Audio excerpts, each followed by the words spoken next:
नमस्कार दोस्तों, डॉक्टर सतीश त्यागी health show पे आपका स्वागत है और मैं हूं आपका दोस्त धर्मेंद्र कंवारी। आमतौर पे हमारी माताओं बहनों की बहुत बड़ी समस्या है। वो तो कहती हैं कि मुझे बहुत थकान रहती है, कुछ भी काम करने का मन नहीं रहता, सिर भारी-भारी सा रहता है और जब वो डॉक्टर के पास जाती हैं तो आमतौर पे कई बार ऐसा होता है कि उनको कोई बीमारी भी नहीं मिलती है। इसका क्या समाधान हो कि वो सारा दिन खुशी-खुशी अपने घर का काम करें, उत्साह से रहें, उनको ये थकान ना हो?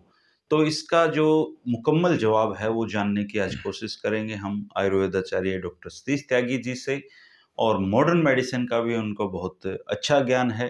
तो कोशिश करते हैं महिलाओं की समस्याओं के बारे में विस्तार से जानने और इसका निदान क्या हो कि उनको ये समस्या ना रहे, आज इनसे पूछते हैं।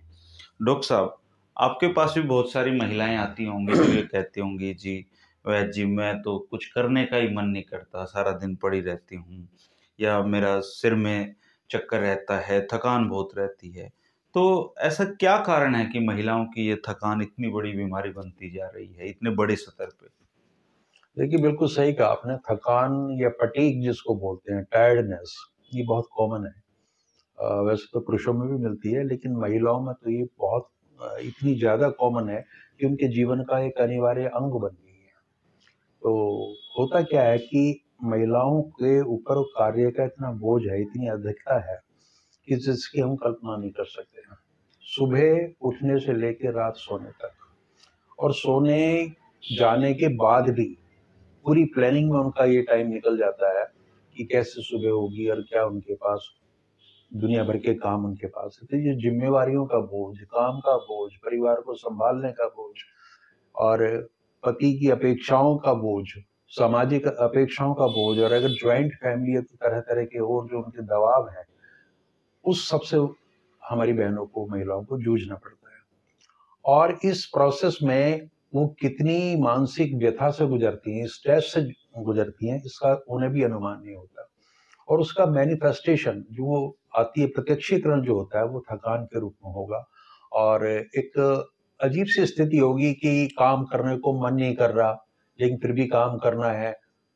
मतलब आप अपनी इच्छाओं के विरुद्ध आपको एक मशीन के रूप में चलाना आपकी अनिवार्यता हो जाती है, उस मशीन को जिसमें कहीं न कहीं गड़बड़ है। तो इसके कई कारण हैं। पहली चीज़ तो हमें देखनी पड़ेगी, क्या शारीरिक स्तर पे कोई समस्या है? हुँ, जैसे कि महिलाओं में सबसे बड़ी कमी है खून की कमी। अ, एनीमिया जिसको बोलते हैं और ग्रामीण क्षेत्रों में और जहाँ कस्बाई थोड़ी पॉपुलेशन है, वहाँ पे तो बहुत ही ज़्यादा है। ज़्यादा है। और शहरों में भी ऐसा नहीं है, तो ये खाना-पीना अगर उनको पूरे पोषक तत्व नहीं मिलेंगे, भोजन कंप्लीट नहीं मिलेगा, हरी सब्जियाँ वो नहीं खाएँगी, दाल वगैरह प्रचुर मात्रा में नहीं लेंगी, यानी एक डाइट तो उनको भी पूरी चाहिए ना, हुँ, जो उनको आम तौर पे नहीं मिल पाती। उम, कई बार ऐसा नहीं होता इसलिए नहीं मिल पाती कि कोई अभाव है, लेकिन उनका जो एक समर्पण का भाव है ना कि पूरे घर को खिलाने के बाद खाना है, जो कुछ बचेगा वो मैं ले लूँगी। मतलब अपने खाने को प्राथमिकता नहीं है। तो इससे जो पोषण में जो कमी होगी ओवरऑल, उसमें प्रोटीन की कमी भी हो सकती है, फैट्स की कमी भी हो सकती है और जो आपके ये हरी सब्जियाँ वगैरह आप नहीं ले रहे तो उससे विटामिन्स की कमी भी हो सकती है। एक बहुत बड़ा कॉज़ हमें मेडिकली इसको इन्वेस्टिगेट कराना चाहिए कि उनमें खून की कमी है तो किस वजह से? किस वजह दूसरे से? कैल्शियम की बहुत बड़ी कमी हो सकती है, क्योंकि वो भरपूर मात्रा में दूध या दूध से बने उत्पादों का अगर वो सेवन नहीं करेंगी तो उसकी वजह से होगा। दूसरे हाइपोथायराइड, थायराइड जो ग्लैंड हमारे गले में होती है, अगर इसकी एक तो ओवर एक्टिविटी होता है ज़्यादा बंदा, एक है अंडर एक्टिविटी कि कम इसका प्रोडक्शन हो रहा, तब भी इस तरह के लक्षण आएँगे। तो पहले हमें इन सारी चीज़ों का जो भी मेडिकल कॉज़ संभावित है, इनको एक बार एक्सक्लूड करना पड़ेगा और अगर कोई वजह उसमें निकलती है, तो उसका इलाज तो उसका कराना इलाज पड़ेगा। करना पड़ेगा। हुँ, दूसरी एक जो बड़ी समस्या है कि नारी का जो शरीर है, उसकी आप विडंबना देखिए कि जब एडोलसेंस आती है, किशोरावस्था आती है, तब हार्मोन्स का खेल शुरू हो जाता है हुँ, और जब तक उनकी चाइल्ड बियरिंग एज है, जब तक प्रजनन क्षमता है, बच्चे पैदा करने की जो पूरा पीरियड है वो करीब-करीब 50-55 साल की उम्र तक का, हुँ, उसमें भी पूरा हार्मोनल चेंजेज़ चक्कर है, रहता है। सारा दुनिया भर का है। और उसके बाद जो मेनोपॉज़ की जो निवृत्ति की अवस्था आती है, उसके बाद हार्मोन्स अपने और ढंग से असर रिएक्ट करते दिखाते हैं। हैं। तो पूरी ज़िंदगी उनकी हार्मोन्स के इर्द-गिर्द घूमती है महिलाओं की।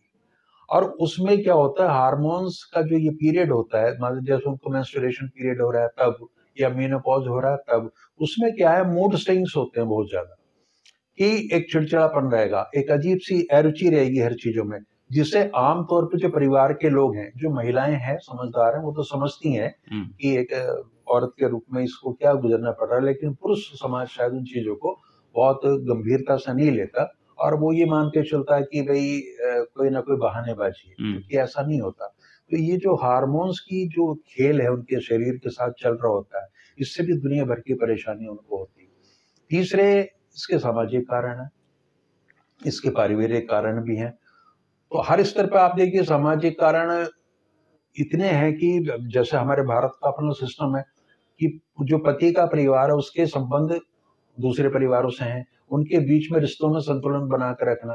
परिवार अगर ज्वाइंट है, आमतौर पर तो अभी ज्वाइंट फैमिली चल ही रही है हमारी, है ना? तो उन सबके बीच में रिश्तों का संतुलन साधना पड़ेगा, और ये सारी की सारी जिम्मेवारी है। किस सामाजिक रिश्ते में किसको क्या लेना है, क्या देना है, कैसे रीत निभानी है, ठीक है? तो ये सारा प्रेशर उसके जिम्मे रहता है औरत के। और पारिवारिक स्तर पर देखें तो अपने बच्चों का पूरी देखभाल करनी, इवन उनकी पढ़ाई के बारे में भी सोचना, और जो पति की जो ड्यूटीज हैं उसमें भी पूरा सहयोग देना है।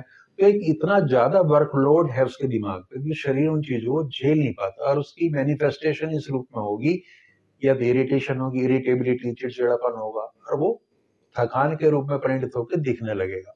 तो ये महिलाओं के साथ एक विडंबना है उनके जीवन में कि उनको इन सारी चीजों से जूझना ही पड़ता है।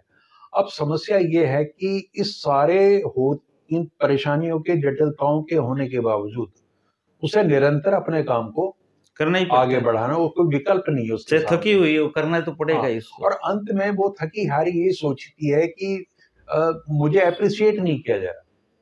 मुझे नहीं लगता किसी पूरे दिन की थकान के बाद घर का कोई सदस्य उस महिला को ये कहता है कि आज तेरी परफॉर्मेंस बहुत अच्छी थी, है, तूने कपड़े बहुत अच्छे तरीके से धोए, सारे सारे मोर्चों पर तूने बड़े अच्छी तरीके से काम किया। तो उन चीजों से वो प्रशंसा भी उसको नहीं मिलती।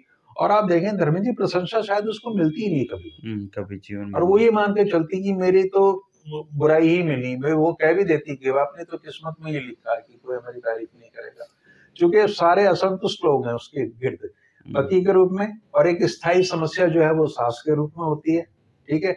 और जो ननद हैं वो उस तरीके का, जो हमारा सामाजिक ढांचा उसमें तरह तरह के उलाहने दिए जाते हैं, आप किसी को कोई कितनी सेवा कर दीजिए, कुछ भी दे दीजिए।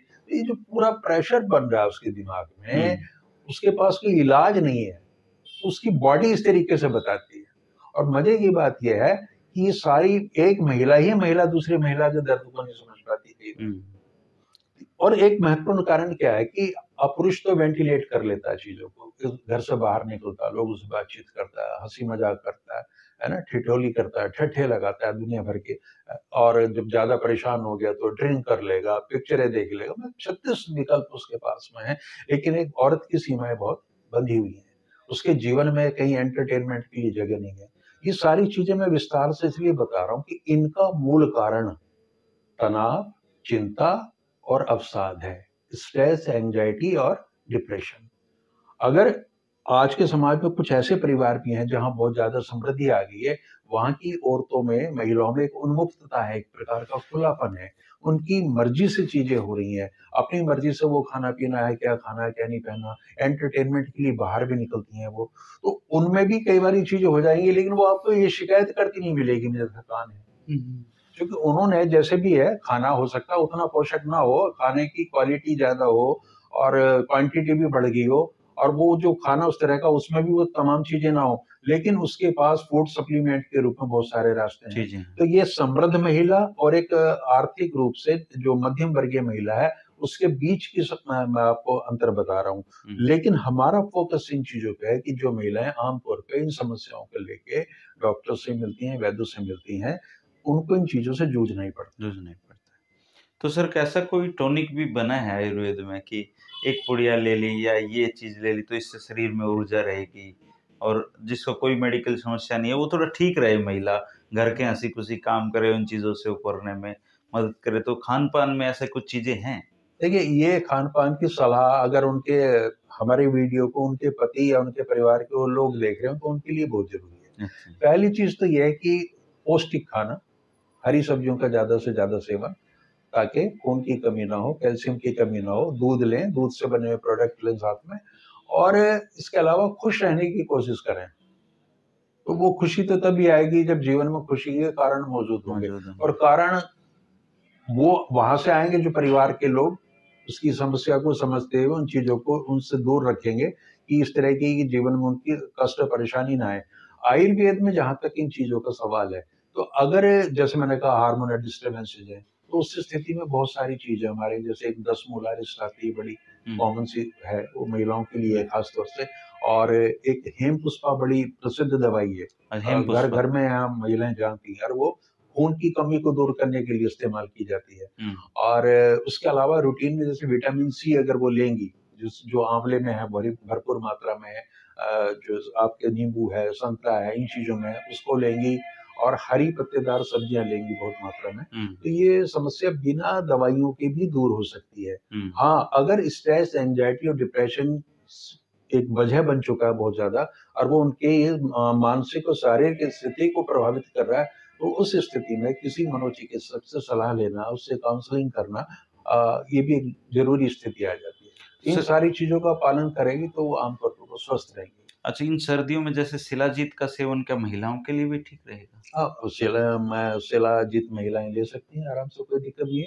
और उसके अलावा इस सीज़न में तो आयुर्वेद में बहुत सारी चीज़ है आपके, दुनिया भर का। आप च्यवनप्राश ही ले लें, अच्छा, च्यवनप्राश की च्यवनप्राश। आम तौर में धारणा ये है कि वो रेस्पिरेटरी डिज़ीज़ को काम करता है, लेकिन उसके अंदर बहुत सारी ऐसी औषधियाँ मिली हुई हैं आयुर्वेदिक, जिनको जीवनी औषधियाँ कहते हैं, बल्य औषधियाँ कहते हैं, कि उसका ओवरऑल भी बॉडी पे बहुत अच्छा प्रभाव पड़ता है।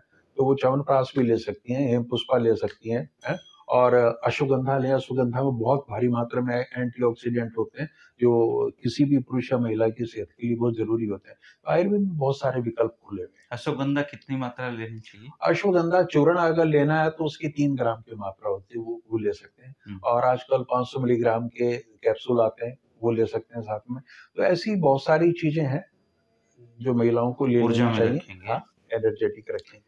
तो ये उन माताओं-बहनों के लिए वीडियो था जो अक्सर ये सोचती रहती हैं कि मेरी थकान कब दूर होगी या मैं थकी-थकी क्यों रहती हूँ।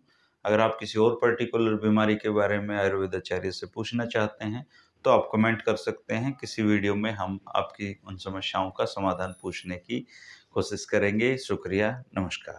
नमस्कार।